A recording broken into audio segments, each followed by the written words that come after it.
Hi there, it's me Audrina Lane again with my reading of the chapters from Where Did Your Heart Go?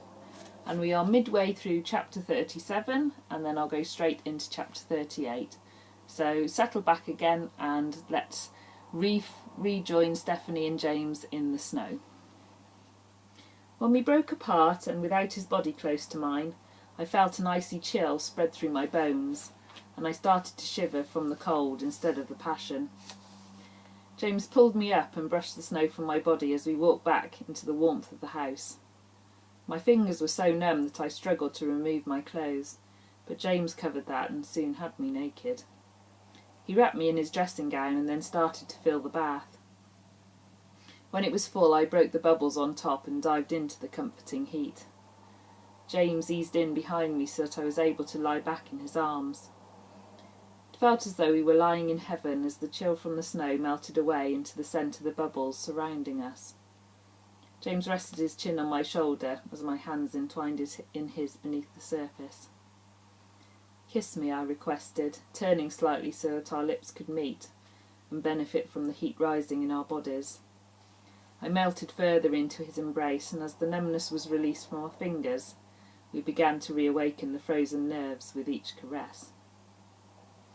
Turning around carefully so the water remained below the rim, I was soon looking into my favourite blue eyes.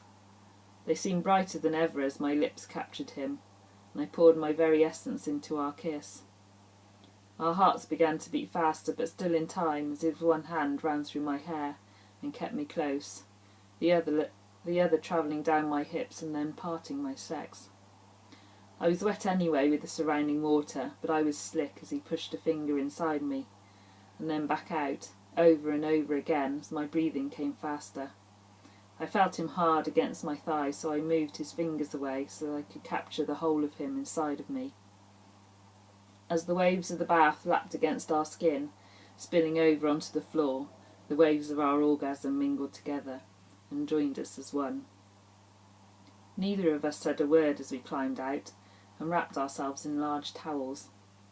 We put our comfy clothes on and decided to walk to the chip shop. Snow had already stopped falling, and you could guess that by tomorrow it would have melted and disappeared.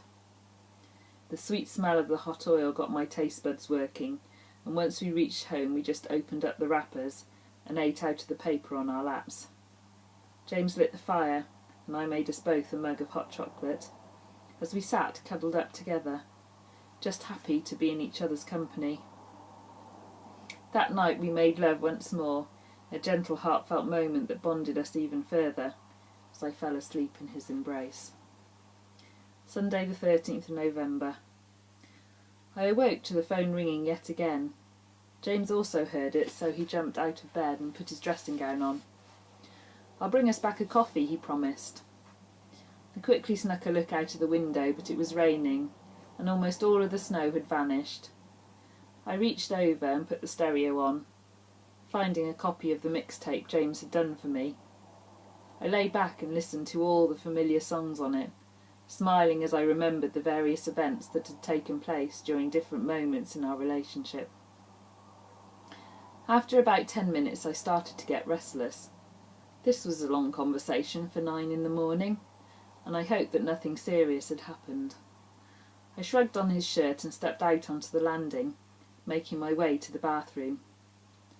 I couldn't make out any of the conversation, just James saying yes or no and "I will soon."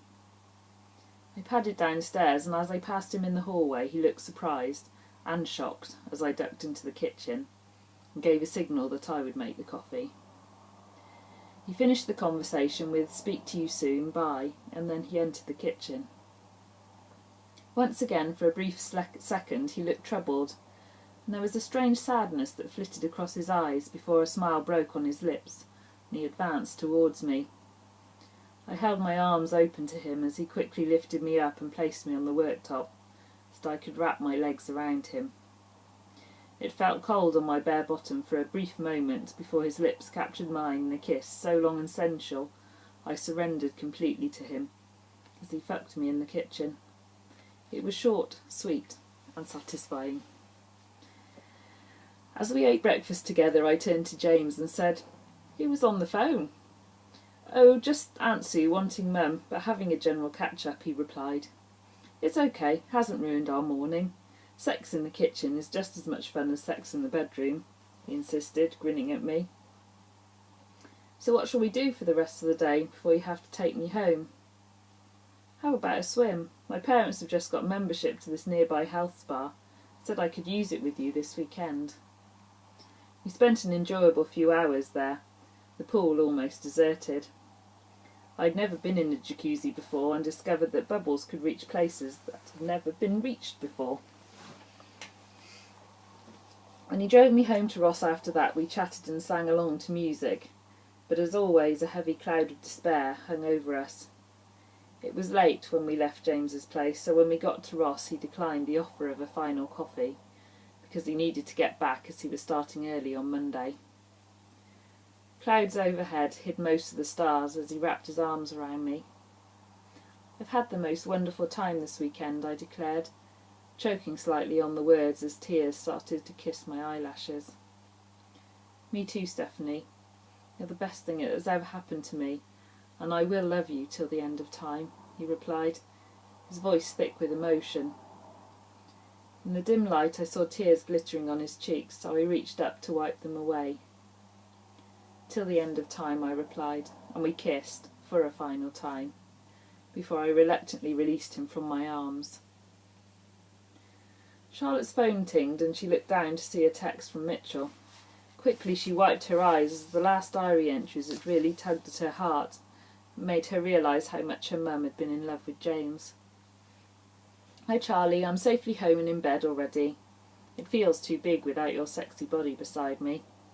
Keep in touch this week and I'll be down as soon as possible on Friday.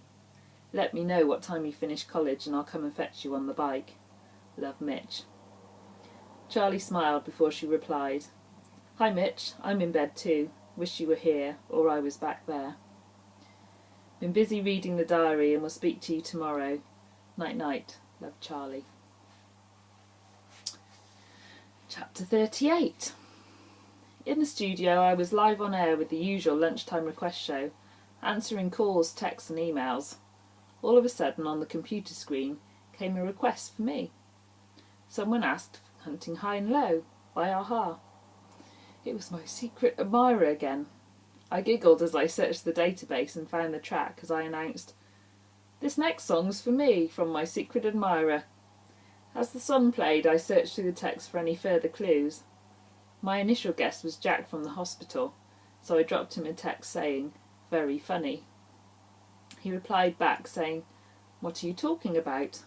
I responded with, "My secret admirer," and he finished by saying, "It's not me, you really do have a secret admirer."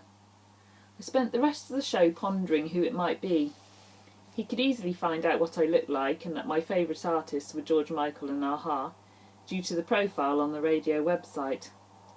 Ian poked his head in towards the end of the show. "So, Steph, who is the secret admirer of yours?" he asked, grinning.